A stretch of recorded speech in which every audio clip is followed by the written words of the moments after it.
kehadiran Satuan Pengamanan Satpam sangat diperlukan, karena memang polisi tidak bisa berada di semua tempat setiap waktu sekaligus. Polisi sangat butuh kemitraan dan sangat terbantu dengan jasa pengamanan, yaitu Satpam. Dalam kesempatan yang berbahagia ini, saya ingin mengucapkan terima kasih kepada seluruh anggota Satpam, kepada para perusahaan jasa pengamanan yang selama ini telah turut berdiri di barisan depan dalam menjaga keamanan dan ketertiban masyarakat. Sungguh, menurut saya, profesi Satpam adalah sebuah profesi yang mulia. Kenapa? Satpam itu dia melaksanakan fungsi kepolisian terbatas. Makanya dikatakan itu bahwa Satpam adalah anak kandung Polri. Nah, dia melaksanakan fungsi kepolisian terbatas, diberi kewenangan kepolisian terbatas. Jadi wewenangnya sama Polri.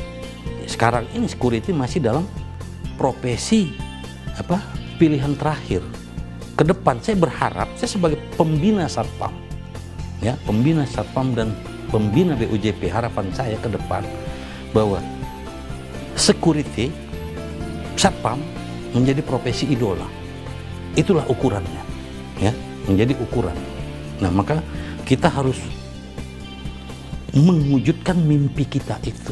Jangan lagi Satpam sebagai profesi pilihan terakhir. Maka saya sangat support sekali terhadap kegiatan konferensi ini, dengan harapan ada melahirkan ya produk-produk yang terbaik untuk itu tadi, tentang profesi daripada Satpam atau security, dan bagaimana cara meningkatkan kesejahteraan security itu, ya, dengan nanti disandingkan dengan mungkin stakeholder yang berkaitan, ya, tenaga kerja, dan sebagainya. Itu melaksanakan tugas-tugas pengamanan di lingkungan industri, perkantoran, itu juga perlu keterampilan. Tuntutan industri selalu berkembang terus ini, sejalan dengan revolusi industri. Dan disitulah Satpam dituntut menjadi lebih terampil, lebih profesional untuk menjalankan alat-alat, dan masih diperlukan kehadiran mereka di lapangan. Itu dari pabrik berdiri sampai pabrik bubar, keamanan tetap nomor satu yang diperlukan. Nah, itulah pentingnya keamanan. Sebuah tantangan baru yang memang harus dikemas, harus diprogramkan oleh Abu Dhabi sendiri. Dia harus punya program kerja yang sinergi dengan program kerja kepolisian, sinergi dengan teman-teman asosiasi lainnya, sinergi dengan teman-teman BUJP lainnya, supaya saling menguatkan ini.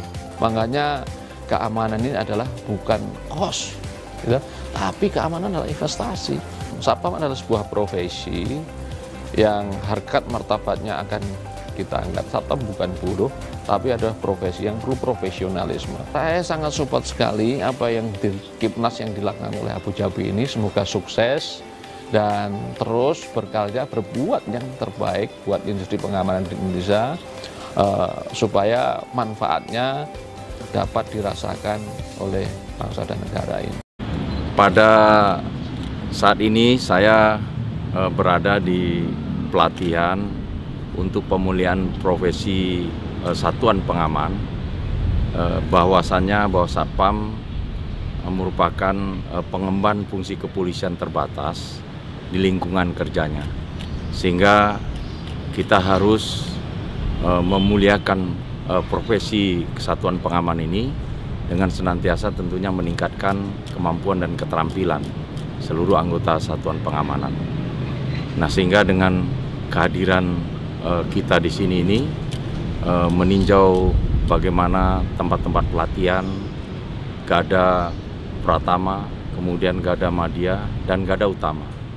Semua tingkatan-tingkatan profesi satuan pengamanan ini tentunya tidak hanya sekedar mereka selesai melaksanakan pendidikan mendapat ijazah, tapi nantinya juga akan mendapatkan sertifikasi sebagai mempunyai kompetensi profesi satuan pengamanan.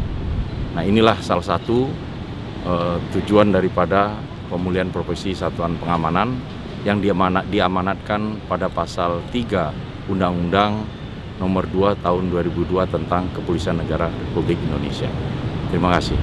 Kemudian IBUJP itu apa pengertiannya, kemudian terus apa tugas dan kewajibannya, kemudian bisa dijelaskan, kemudian? Ya, makasih Pak Fahri. Siap. Kalau kita merujuk ke Perkap 24 tahun 2007 tentang sistem manajemen pengamanan kepada instansi, organisasi dan institusi pemerintahan maupun swasta, maka di dalamnya itu ada 4 hal yang diatur. Yang pertama adalah mengatur tentang sistem manajemen pengamanan. SMP-nya mana? Ya, yang kedua tentang badan usaha jasa pengamanan.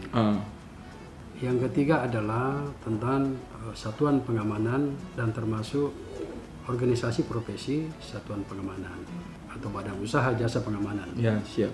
Nah, di dalamnya karena ada badan usaha jasa pengamanan, dalam penyelenggaraan satuan pengamanan itu dikelola oleh 2. Yang pertama adalah ada namanya in-house. In-house itu dikelola oleh instansi. Siap. Yang kedua adalah outsourcing.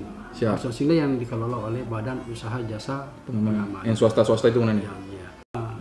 Kapolri dengan Menteri Tenaga Kerja, Satpam itu bekerja 40 jam selama seminggu.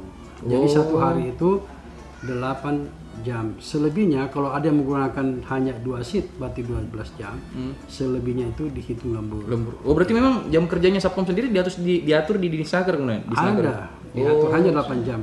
Siap. Berarti kalau BUJP yang mengerjakan Satpam di luar peraturan itu karena lembur atau memang tapi tidak kena pelanggaran, yang penting dibayar lemburnya? Yang penting dibayar lemburnya. Kecuali nggak dibayar, itu pelanggaran. Kalau misalnya ada pelanggaran begitu, kemudian kita lapornya kemana, kemudian? Siap. Yang mengatur semua itu adalah dari tenaga kerja, dinas tenaga kerja. Berarti jadi kalau ada pelanggaran-pelanggaran, umpamanya pembayaran gaji di bawah UMR, nah itu harus dilaporkan ke Disnaker, bukan di Polri. Sekarang apa kewajiban seorang Satpam ke BUJP-nya? Maksudnya kita kan ada timbal baliknya. Betul. Yang pertama adalah menyelenggarakan kepolisian terbatas. Ya, kepolisian terbatas itu apa? 1, penjagaan. Siap. Kedua, patroli. Ketiga, pengawalan dan pengaturan. Siap. Itu dilaksanakan di lingkungan kerjanya. Oleh karena itu, maka pendidikan-pendidikan yang kita laksanakan adalah memberikan skill tentang pengetahuan kepolisian terbatas. Dan perlu diketahui, penyelenggaraan kegiatan kepolisian terbatas itu merupakan bagian daripada tugas-tugas kepolisian yang dilaksanakan oleh satuan pengamanan di lingkungan kerja secara terbatas itu. Ya. Berarti dalam artian Satpam harus memberikan kerja yang maksimal seperti yang dilatihkan makanya pendidikan. Harus ada imbal balik. Jangan sampai hanya untuk gaji, tapi tidak mau kerja.